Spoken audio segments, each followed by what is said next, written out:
What's up, guys? Are you the one who is looking out to improve your photography without any technical knowledge? If you are the one, this video is for you.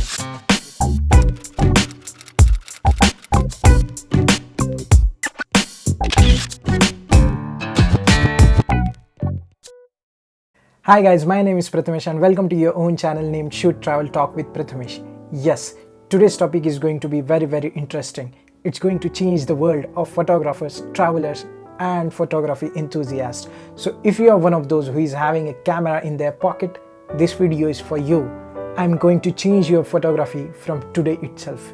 Yes, exactly. This 10 minutes can change your life forever. So just stay tuned and you don't need any technical knowledge for improving your photography. You heard me right. Okay guys, so this video is not going to be for professional photographers. This video is going to be purely focused on beginners, photography enthusiasts and somebody who loves to travel and take pictures either with their mobile cameras or DSLRs or any camera that they are having in their pocket. So if you are a professional photographer and looking out for tips and tricks, probably this is not the right video for you. You might need to look out for different video over this channel in future. For all the enthusiasts here, my first tip would be to get over the dilemma of keeping your subjects dead center in the frame. Like most of the beginners, I have also made such kind of mistakes during early phases of my career. Keeping subjects into dead center makes the frame little unbalanced unless and until it was an intentional approach. It is always recommended to keep your subjects either towards the left or the right side of your frame. It keeps the viewer engaged and gives a sense of negative space into the frame where the subject is leading to. Let's take this example.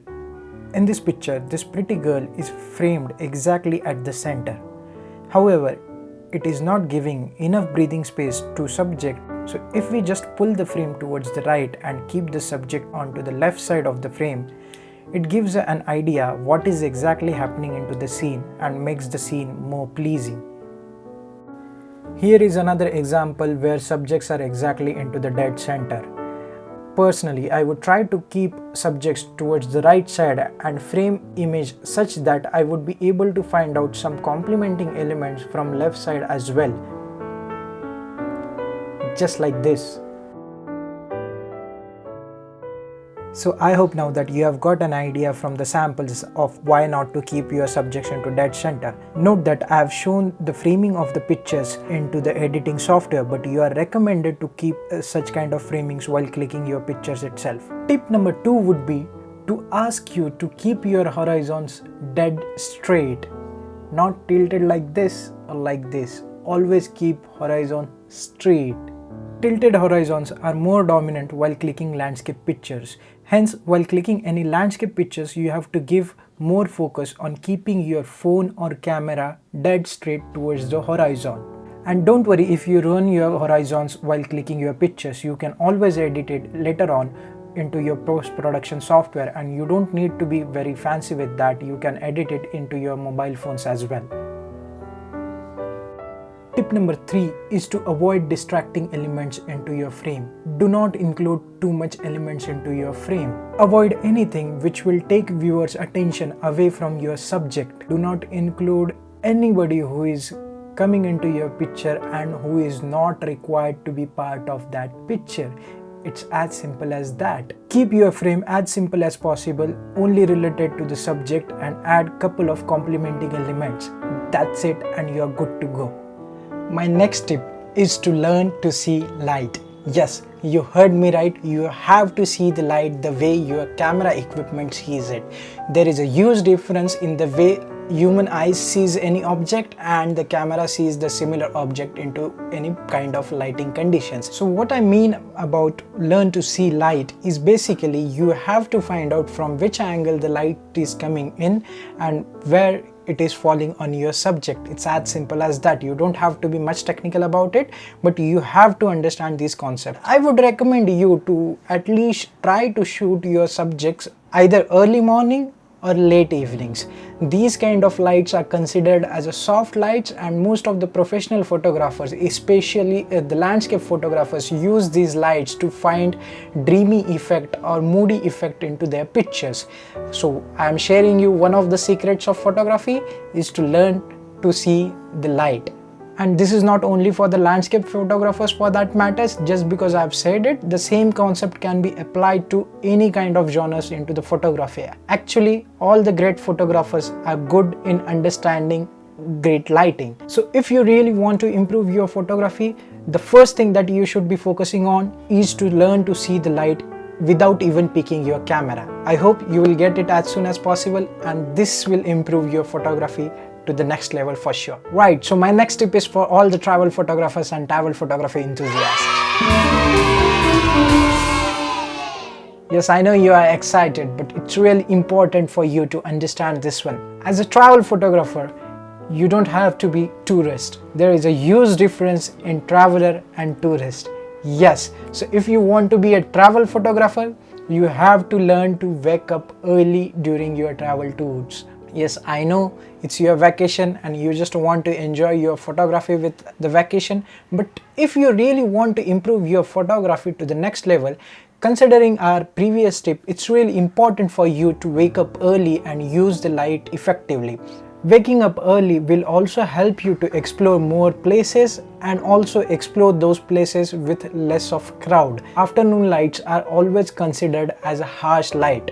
So it's really important for you to wake up early, find out great locations, research your locations well in advance, hit the locations as early as possible onto the mornings, and use the advantage of having very less tourists available there. So get up early, hit the location, do your research and shoot as many pictures as possible. My next tip for beginners would be to shoot your images from all the possible angles. Now it's important for you to understand that when we say the image is really looking nice, or if the image is looking fantastic or fabulous, or it is having a kind of a spark where viewer is getting engaged for a few more seconds, has a lot many things going around it. And one of the major things is the composition of subjects and all the complementing elements from that particular scene, the way photographer composes it. So it's really important for us as a photographer to understand these composition methods. Now, since in this video we are not going into technical aspects of any topic for that matter, I would be recommending you to explore all the possible angles while shooting your images. As a photographer, it's really important for not to get overwhelmed by the scene and explore it with different kind of vision. Maybe you can try to shoot it from left side, maybe you can try to shoot it from right side, maybe you can try shooting from highest perspective, maybe you can try to shoot it from lowest perspective. At the same time, you can go wide with your view, or you can try to zoom in and compress the scene as much as possible. It's completely experimentable. You are going to find out all the possible angles, all the possible variations of your final versions, and then at the end of the day, probably you can choose one of them as your best picture. Now, this is always going to be a trial and error method, so it's not going to work out for you every time, and plus it's going to be very time consuming. Hence, it's always recommended to learn the technicalities of photography, but since you don't want to go into it, you can always try and experiment your experience as a photographer. My last and final tip for you guys would be is to have patience and keep practicing. Yes, everybody starts from zero and everything takes time. Photography is an art and it's not something that is going to be taking leap from day one itself. It's going to take some time. Even professional photographers struggles to get a good image in a day. So as a photographer, if you really want to grow, it's really important, rather than understanding the technical aspects of it, it's really important for you to understand that you should be practicing that art regularly and you should be in love with that art.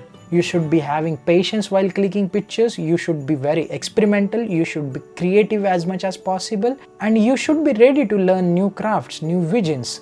You have to learn few things and you should be aware of few technical aspects as well. Though these are the tips that are going to take your photography to next level, if you really want to master your photography, you should be learning the craft in the right way. Alright guys, so that's it from my side in this video. I hope these tips are going to help you to take your photography a notch higher. But if you really want to take it further, I would definitely recommend you to have the technical knowledge of it as well. This channel is going to be all about creative and technical aspects of photography. So if you are really interested into it, don't forget to subscribe to the channel. Don't forget to like, share and comment in this particular video. Till then, shoot, travel, talk with Prathamesh. Bye bye.